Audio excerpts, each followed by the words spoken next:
While KD and Kyrie leaving the Nets has been the main topic, we got a ton more interesting signings and players switching teams on the very first day of NBA free agency. So let's go through the most interesting ones. What up everybody, my name is Stefan and this is Heat Check.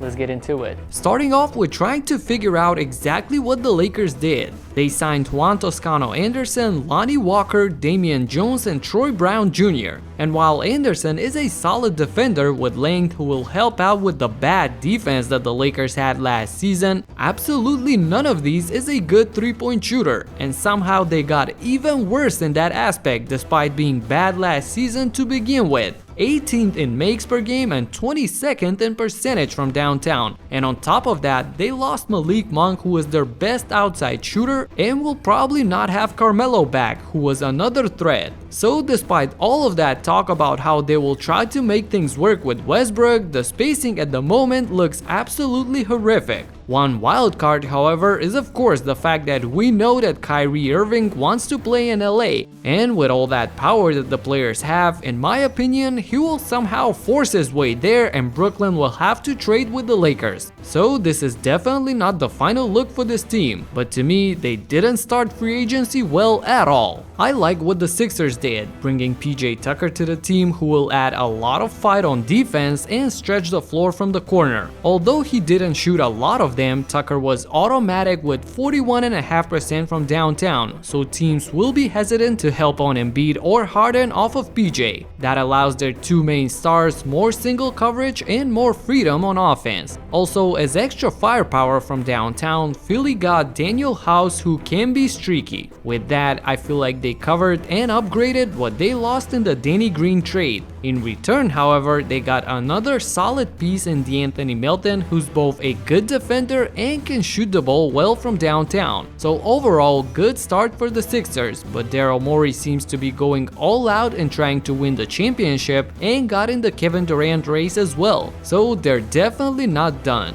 The Bucks probably just needed a healthy Chris Middleton to get to the finals this year, so they kept the team, re-signing Portis, Matthews, and Carter, and even added a great piece in my opinion in Joe Ingles, a great shooter and terrific passer who can make a play for the team and be very dynamic. Of course, he's rehabbing from injury, but should start playing around All-Star just in time for the second half of the season and the important games. The Blazers snatched away Gary Payton from Golden State, a phenomenal defender who will be a much-needed upgrade for the second-worst defense in the NBA. This signing, along with Jeremy Grant from a few days ago, really upgrades the roster defensively. Grant is also a versatile player and a 19-point-per-game scorer last season. So with Lillard coming back healthy, Portland hopes that Simons can take another step up and justify the $100 million contract that they also gave him last night and form a dynamic duo for this team. Dallas got JaVale McGee, who can give them some good minutes as a lob threat with Luka, but that should be off the bench if the Mavs want to win a title. I was hoping to see them make a run for a more serious big man like Payton, for example, who according to reports will probably not re-sign with Phoenix. Dallas will also need to find a replacement for Jalen Brunson, who signed with the Knicks, and I already made a video about that.